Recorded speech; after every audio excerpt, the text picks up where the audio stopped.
Bismillahirrahmanirrahim. Assalamualaikum warahmatullahi ta'ala wabarakatuh. Alhamdulillahirabbil alamin wa sallallahu ala sayyidina Muhammadin wa ala alihi wa sahbihi wasallam, amma ba'du. Semakin menarik ya apa yang diungkapkan kepada publik mengenai ijazah ini. Beberapa pihak sudah mulai mencoba untuk menyelesaikan dan menutupi permasalahan ini, termasuk salah satunya penetapan Roy Suryo sebagai tersangka. Tetapi kenyataannya malah banyak informasi baru yang sampai kepada kita, yang mana itu membukakan seperti adanya konspirasi atau adanya planning di dalam menutupi masalah ijazah Jokowi itu sendiri. Jadi sebagaimana kita ketahui, beberapa gugatan itu sudah dilayangkan kepada beberapa instansi begitu. Yang akan kita bahas kali ini adalah Komisi Informasi Pusat ya, kalau tidak salah KIP itu. Ini menarik karena hakim ketuanya siapa ya? Kalau tidak salah ini ya, itu Ibu Visi Paulin. Ya silahkan dicek. Saya tidak melakukan riset mengenai siapa saja hakimnya itu atau bagaimana prosesnya. Cuman ya ini sebagai informasi saja dan mudah-mudahan informasi ini akurat.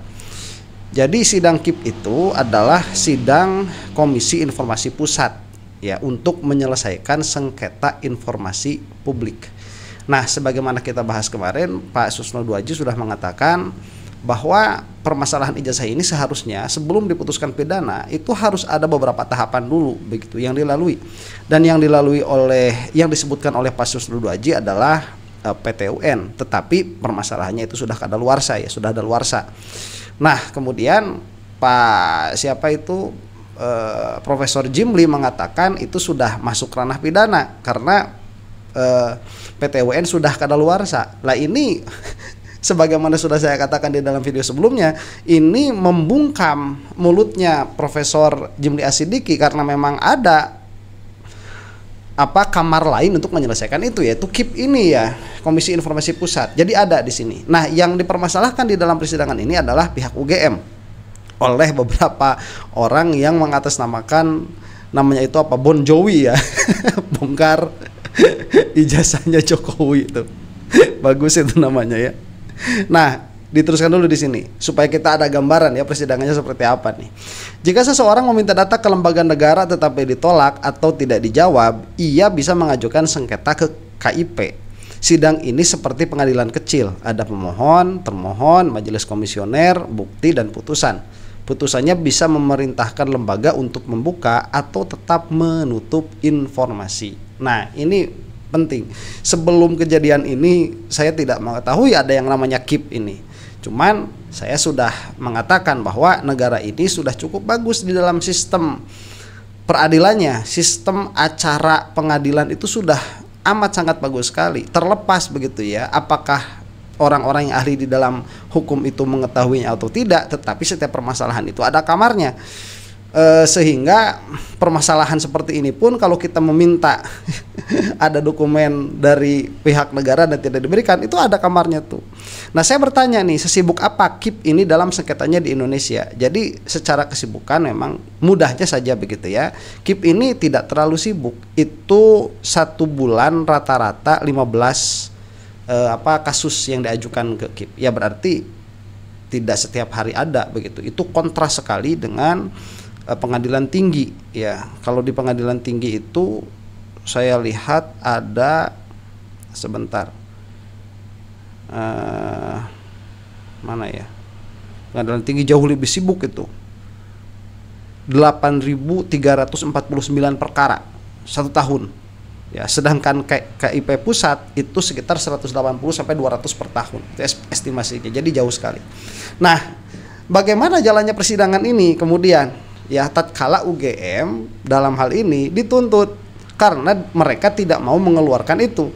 Ini banyak sekali fakta yang bisa digali dari orang-orang yang menjadi wakil dari UGM, dan saya merasa setelah melihat sekilas begitu ya, menyedihkan karena pada akhirnya kedunguan OPA UGM dan orang-orang yang ada di sekelilingnya itu terbuka pada sidang ini. Kita langsung saksikan saja ya.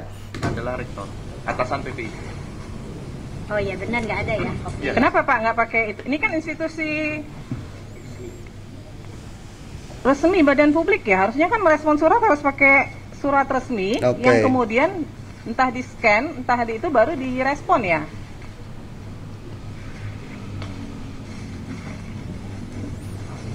Ini bahkan tidak ditandatangani loh. Ini kalau kita mau bilang ini sah dari UGM, mana yang membuktikan ini sah dari UGM? Nggak ada tanda tangan, tidak ada kop lembaga UGM-nya, nggak ada. Oke. Kedunguan itu ya. Kalau informasi dari pengelola PPID seperti itu? Ya nggak bisa Pak, Bapak kan sekelas UGM itu merespon permohonan informasi harusnya resmi, karena kan surat juga dikirimkan resmi ya. Jadi cara menjawab surat ya tetap harus pakai kop UGM seperti ini. Nyatanya ketika menjawab keberatan bisa tuh pakai kop, pakai tanda tangan tuh. Sebentar ya, ini kalau saya sudah melihat ini UGM di bawah OVA ini, di bawah Bu OVA ini sudah acak-acakan ya. Sampai surat menyurat pun harus ditegur dulu nih sama ketua nih ya, ketua persidangan, ketua komisi di sini. Mohon izin Bu. Pengunjung tolong tenang ya. Karena yang tanda tangan di situ adalah kewenangannya rektor sehingga menggunakan kop UGM. Iya kan PPID-nya kan juga di SK-kan ya. Jadi sebenarnya punya kewenangan untuk juga menandatangani surat ya. Nggak, ini gini nih. Ini kalau surat begini, bisa nggak ini dinyatakan surat resmi?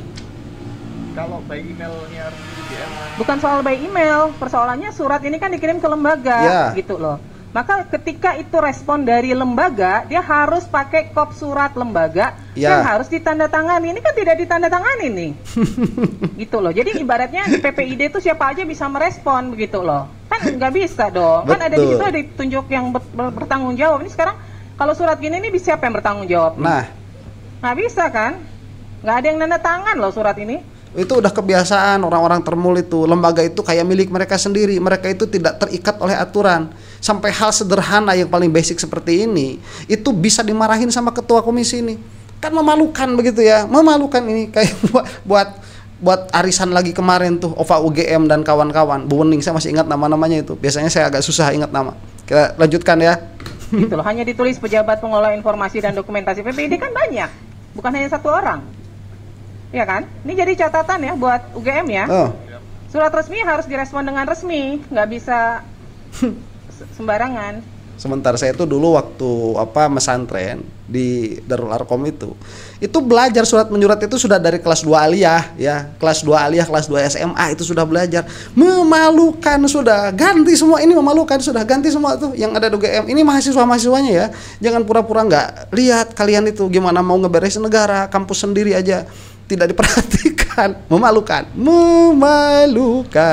Terlepas nanti ya dari asli atau tidaknya ijazah Jokowi, ini sudah memalukan pada dirinya. 1 poin itu ya, minus buat UGM. Memalukan. Oke, kemudian pemohon mengajukan keberatan di tanggal berapa? Tanggal 21 Agustus. Diterima nggak surat keberatannya? Dari UGM diterima nggak? 21 Agustus.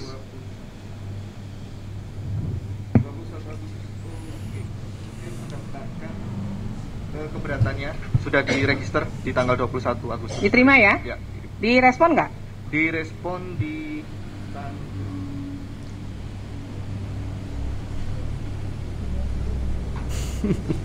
26 Agustus 2025. Direspon di 26 Agustus. Oh, 11 September 2025.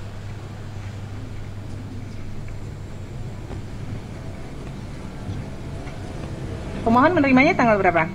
Di email. 11 September. Oke.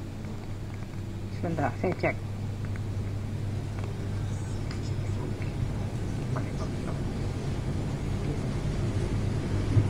September ya.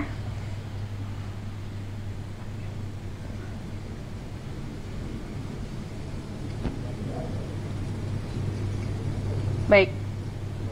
Respon dari keberatannya apa? Hampir sama dengan permohonan, tetapi sekarang dilampirkan surat serah terima dengan Polda Metro. Ada lampiran tambahan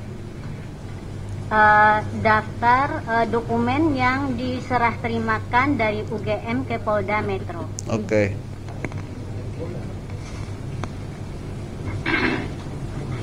Jadi sebentar, di dalam tanggapannya itu selain mungkin menolak begitu ya, itu ada surat dari Polda Metro yang mungkin nanti penjelasannya itu mengenai perkara-perkara yang diminta oleh pemohon ini sudah diserahkan kepada Polda Metro, dan itu berulang kali dinyatakan oleh UGM. Jadi waktu dipinta ya oleh pihak-pihak pemohon ini untuk mengeluarkan ijazah Jokowi, salah satu alasan yang dikeluarkan oleh UGM itu mereka sudah tidak memiliki apa yang dipintakan, semuanya sudah diserahkan kepada Polda Metro. Tuh, itu yang dikatakan berulang kali. Nih ya, apakah itu kebohongan atau tidak akan terungkap di sini. Kita teruskan dulu ya, agak slow di awal ini. Dari pihak UGM menjawab ijazah asli tidak dalam penguasaan karena dalam penguasaan yang bersangkutan. Nah, kemudian salinan ijazah asli tidak dalam penguasaan, saat ini dalam penguasaan Polda Metro Jaya untuk proses hukum. Oke. Sebentar. Jadi ada dua perkara di sini ya, ijazah Jokowi yang memang dipegang oleh Jokowi, quote and quote itu, karena itu yang dipermasalahkan. Kemudian kedua, salinan yang dimiliki UGM. Nah, UGM mengatakan untuk ijazah asli tidak bisa memberikan kepada pemohon karena memang yang memiliki adalah yang bersangkutan, yaitu Jokowi itu sendiri. Adapun salinannya itu juga tidak bisa diberikan. Kenapa? Karena sudah disita oleh pihak Polda Metro. Nah, ini argumen yang dikeluarkan oleh UGM yang tidak bisa surat menyurat itu ya. Nah, bagaimana nih terusannya nih? Pak, nggak ada fotokopinya sama sekali, Pak. Nah, salinan ijazah. Jadi ketika diserahkan ke Polda Metro Jaya, terus UGM nggak punya salinan sama sekali gitu. Kalau yang diserahkan adalah fotokopi yang dari kertas lama. Ya, maksudnya gini. Dari kertas. Kan menyerahkan dokumen ke Polda. Nah, pada saat menyerahkan itu kemudian pihak UGM nggak punya sama sekali dokumen apapun lagi terkait ijazah, salinan ijazah itu. Iya, yang kita serahkan ke Polda itu yang salinan yang asli gitu Ibu gitu Iya, ya. salinan asli. Fotokopi yang lain nggak ada? Foto scan-nya tentu ada. Masih gitu. Ada yang lain? Ada. Karena kan di sini dimintanya bisa fotokopi atau scan warna kan, tapi dikatakan tidak dalam penguasaan nih. Tapi bagi kami ya, itu kan kemudian dokumen informasinya bersifat data pribadi ya. Iya, notabene itu dikecualikan. Terlepas dari itu dulu. Ini kan persoalannya. Sebentar ya. Iya, terlepas dari itu dulu. Itu pun karena salah begitu. UGM tidak memiliki posisi untuk menafsirkan apapun tentang informasi publik. Ini dipinta oleh publik begitu. Itu ketololan kedua tuh. Kedunguan kedua pihak UGM. Makanya nih jawabannya muter-muter ya. Kita ulang sebentar nih. Kan tidak dalam penguasaan nih.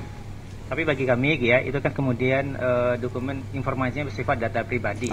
Iya, notabene itu dikecualikan. Terlepas dari itu dulu. Ini kan persoalannya sudah dibantah dari ya. Pihak UGM kemudian menjawabnya tidak dalam penguasaan. Tidak dalam penguasaan itu kan pengertiannya tidak ada berarti. Gitu loh. Nah, ada atau enggak nih? Nah, ya itu betul ya. Jadi si UGM ini di bawah OVA ya. Saya nggak ada urusan sama UGM-nya. Ini si OVA-nya karena memang main behind the gun-nya ya. UGM-nya ya nggak tahu. OVA-nya ini dia berulang kali mengatakan itu tidak ada dalam penguasaan karena sudah diserahkan kepada Polda Metro. Lah, pertanyaan ketua ini kan sangat relevan begitu. Masa nggak ada fotokopinya atau fotokopi dari fotokopinya, masa nggak ada? Kemudian dijawab, ya scan warnanya ada. Terus kenapa tidak diberikan? Alasannya lain. Karena itu bersifat publik, tidak bersifat publik begitu. Nah, ini bukan masalah UGM di dalam menentukan itu sebetulnya. Itu kan masalah persidangan kalau mau menafsirkan itu, dan itu memang tidak definitif. Itu adalah permasalahan atau soal yang lain. Yang mana kemudian tatkala begitu ya, satu alasan dengan alasan yang lain ini kontradiktif, disitulah kita melihat adanya kebohongan. Kenapa? Begini, satu alasan itu dikemukakan untuk menjadi landasan kenapa perbuatan itu dilakukan. Kenapa UGM tidak memberikan apa yang dimohonkan? Jawaban pertama, tidak dalam penguasaan. Dalam pengertian tidak ada. Tapi kan itu jawaban yang janggal kan? Kenapa? Ya karena masa tidak ada sama sekali. Itu kan data yang harus dipertanggungjawabkan, yang harus ada di UGM. Tidak bisa diserahkan kepada pihak yang lain yang aslinya itu. Dan kalaupun yang aslinya ada, register itu harus tetap ada. Karena kalau tidak ada berarti sudah hilang jejaknya seseorang pernah sekolah di situ. Meskipun ini adalah mantan presiden. Yang mana pada akhirnya ini sebuah kejanggalan. Masa tidak ada sama sekali fotokopi dari fotokopinya, masa nggak ada? Kalau misalkan yang diserahkan itu adalah fotokopi asli yang pertama dari ijazah quote and quote aslinya Jokowi, begitu. Nah kan akhirnya harus mengatakan ya ada sih. Karena kalau mengatakan tidak ada, ini sudah maladministrasi, sudah tidak boleh. Akhirnya harus mengakui ada. Tatkala ada, kenapa tidak diberikan? Datang alasan yang lain, karena itu bersifat pribadi. Berarti seharusnya itu bersifat pribadi sedari awal diucapkan, begitu. Dan sekali lagi UGM tidak memiliki posisi untuk menafsirkan apa yang pribadi apa yang tidak.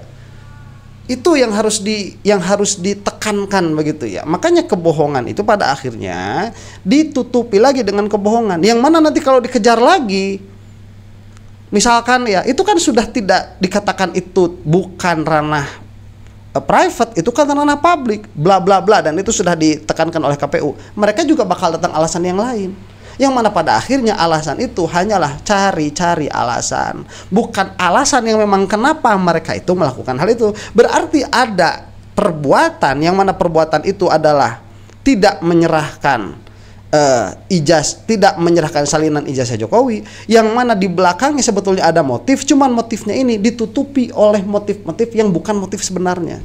Itu yang dibukakan tuh, yang coba dibuka oleh hakim ketua di sini. Kalau kita sebut beliau itu sebagai hakim ya dalam hal ini. Kalau yang saya tidak menyangkut ke ada informasi pribadi atau apa, enggak dulu. Ada nggak dalam penguasaan UGM? Kalau konteksnya salinan yang asli notabene itu kita serahkan juga kepada Polda Metro. Ya. Itu scan salinnya ada di kami. Ada. Di luar yang diserahkan ke Polda ada? Scannya ada. Masih ada ya. Nah, terus kenapa muter-muter? Kemudian transkrip nilai. Ada nggak salinannya? Ini kan sama nih jawabnya, tidak dalam penguasaan, saat ini dalam penguasaan Polda Metro Jaya untuk proses hukum. Nah, ada nggak salinan selain yang diberikan ke Polda Metro Jaya? Salin aslinya ke Polda Metro Jaya. Betul? Ya, di luar itu ada nggak nyimpan? Coba lihat jawabannya, muter-muter begitu ya, tidak straight to the point. Pertanyaannya itu ada atau tidak, iya dan tidak, itu pertanyaannya. Dan orang-orang yang menyembunyikan sesuatu itu paling takut untuk mengatakan iya dan tidak. Karena iya dan tidak, kalau kita belajar ilmu mantik, iya dan tidak itu tidak akan bisa bersatu dalam satu kondisi pada satu waktu, nggak bakalan bisa. Makanya akan terlihat jawaban iya dan tidak itu harus dijawab iya dan tidak untuk melihat konsistensi apa sebetulnya yang terjadi di belakang itu. Karena sesuatu yang tidak konsisten itu tidak bisa terjadi di dalam kenyataan. Nggak bisa sesuatu yang tidak konsisten itu. Nah makanya konsistensi ini harus ada. Nah orang-orang yang jago bikin alibi bohong begitu ya, itu adalah orang yang bisa bikin alibi secara konsisten. Dan itu sulit sekali mencari alibi secara konsisten. Karena tadi kebohongan itu tidak akan pernah bisa konsisten. Karena kenyataan itu harus senantiasa konsisten, harus linear, harus koheren begitu. Sedangkan mencari kebohongan yang linear, yang koheren, yang konsisten itu sulit. Makanya pertanyaan iya dan tidak selalu dijawabnya muter-muter begitu. Ya, saksikan lagi nih. Salinan scan-nya gitu, saya kira juga ada di kami. Jangan saya kira, ada atau enggak? Ada. Saya kira. Ada atau enggak? Harus yakin kalau di ini. Yakin ada enggak? Ada.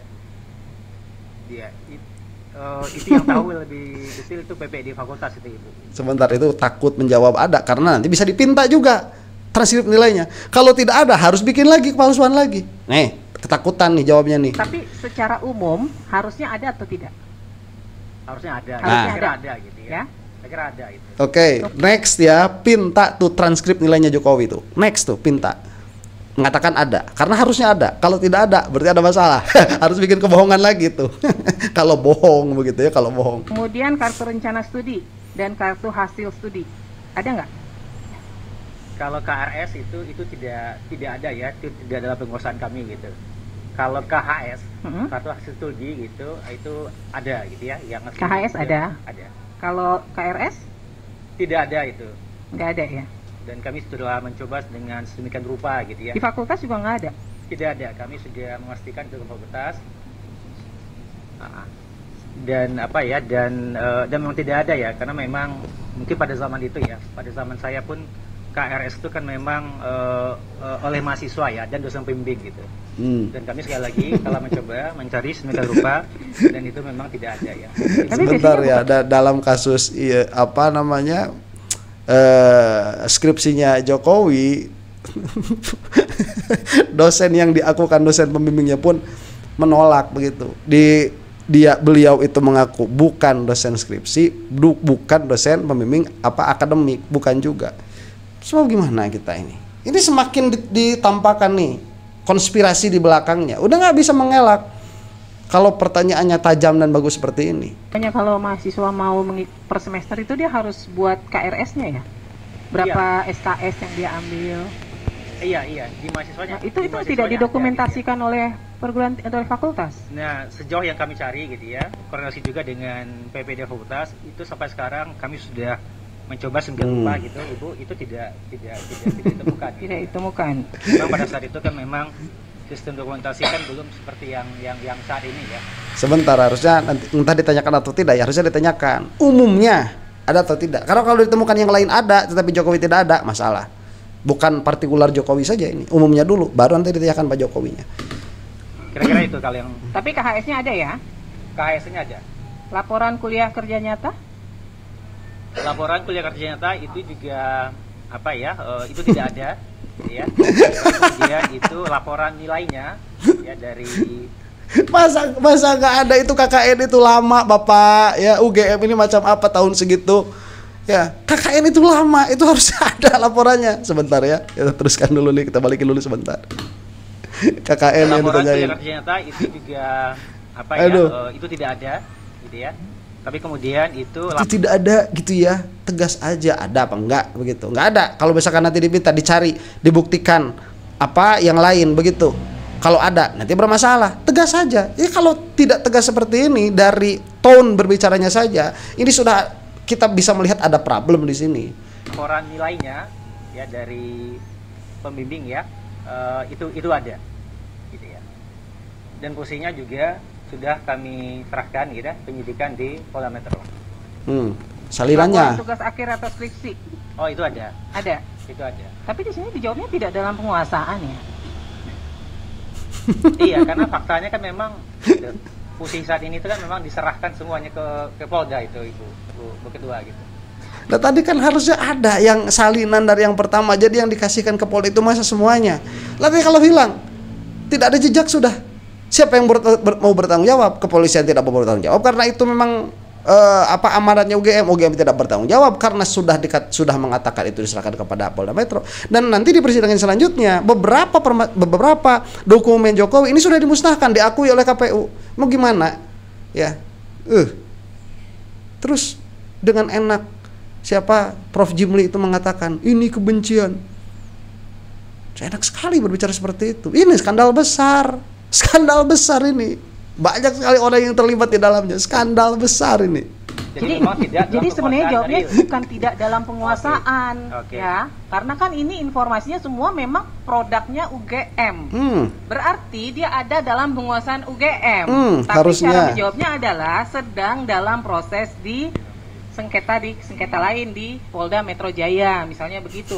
Pengertian tidak dalam penguasaan itu produk dari institusi lain yang memang tidak ada di UGM. Nggak ada di UGM. Ini kan pengertiannya jadi bias nih, masa sih laporan KKN, laporan tugas akhir tidak dalam penguasaannya UGM gitu loh. Oke, sebentar ya.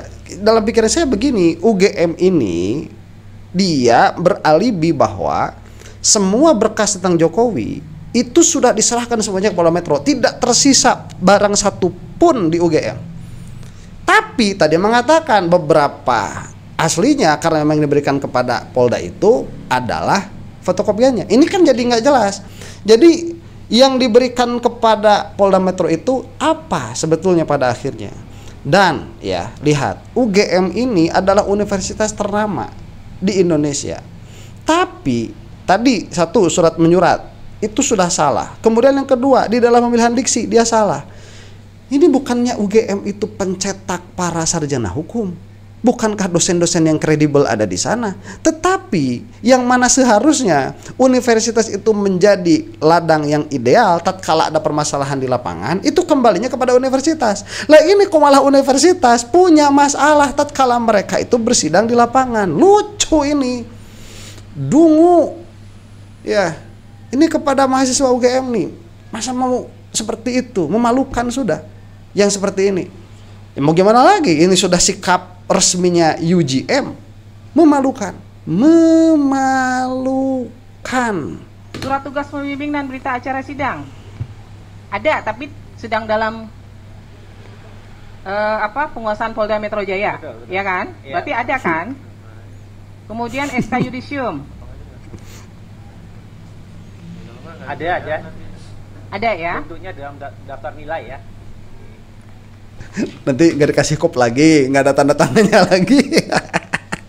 Aduh, ini orang-orang administrasi apa bukan sih? Jawaban yang seharusnya bisa dijawab dengan cepat kok malah kalau kata orang Sunda ya uga ege, ya nggak jelas, belepotan jawabnya. Surat SK Yudisium, bukti pendaftaran Yudisium bukan nilai dong. SK Yudisium kan yang berhak untuk di Yudisium pada masa itu ya. Mohon izin ya. Jadi kalau di fakultas pada masa itu memang sistemnya bukan bentuknya SK. Kalau dipersamakan dengan sekarang tentu akan berbeda ya, karena di masa itu memang di fakultas kehutanan bentuknya adalah daftar nilai yang dipergunakan untuk yudisium. Memang ada keterangan seperti itu di dalam dokumen itu. Oke, sebentar, itu klaimnya. Apakah memang benar seperti itu? Nanti bisa ada pembanding ya dari pihak Roy Suryo, bukan Roy Suryo dalam hal ini. Siapa ini yang berperkara itu ya? Coba nanti cek sendiri ya. Nah, saya mau tanya, karena kami pada sidang berikutnya ingin memeriksa semua informasi yang dikuasai oleh UGM ini. Oke, good. Ya kan? Good. Pemeriksanya akan dilakukan secara tertutup. Tapi ini semuanya ada. Saat ini ada nggak dokumennya? Ya, kalau spesifik namanya SK memang bukan SK, tetapi berkaitan dengan yudisium itu ada. Ya. Bukan hanya SK Yudisium, tadi nih yang saya bacakan semua nih, 1, 2, 3, 4, 5, 6, 7, 8 item. Ada semua ya? Ya, nanti kalau di persidangan berikutnya bisa dihadirkan ya? Ya, ada semua, makanya kemudian kami yakin ya dengan status Pak Jokowi di kami. Ada Bu. Ada ya? Ada. Itu nggak usah dibahas seperti itu. Kami yakin dengan status Jokowi di kami. Ya apa, bukan urusan kamu itu. Ini permasalahannya administrasi kalian tuh yang dipinta kemarin, yang dimohonkan tidak diberikan. Itu permasalahannya. Dan sudah nampak kesalahan-kesalahan yang ada. Sayangnya nanti kalau misalkan diperiksa pun tertutup. Ya saya nggak ngerti ya mau bagaimana, karena kita berulang kali melihat persidangan itu hakimnya galak-galak begitu ya. Tapi tatkala datang outcome lembek juga. Nah ini SOP memang nggak pernah ada ya? Oke, kalau SOP ya, SOP dalam artian prosedural yang kita mengenai saat ini itu memang tidak ada pada zaman itu. Terus saja jadi, tidak ada pada zaman itu. Ya ini harus dibuktikan. Ala kulli hal ya. Penutup nih. Saya melihat berarti di dalam permasalahannya ini sudah bermasalah UGM. Sudah bermasalah. Masalahnya ada begitu ya. Dan apakah itu nanti akan berimbas sesuatu kepada orang-orang di sini saya tidak tahu. Cuman yang jelas dari pemilihan diksi, kemudian tadi ya surat menyurat yang tidak formal, ada permasalahan. Juga dari jawaban yang tidak tegas dari mereka ini ada permasalahan begitu. Ya, sekali lagi kalau Jokowi tidak mengeluarkan ijazah aslinya sudah susah. Publik untuk percaya itu akhirnya sudah susah ya, karena konspirasi belakangnya itu nyata. Jangan sampai persidangan ini pun ada konspirasinya. Demikian, mudah-mudahan kita semua ada dalam lindungan Allah Subhanahu wa taala. Wallahu taala a'lam bissawab. Assalamualaikum warahmatullahi taala wabarakatuh.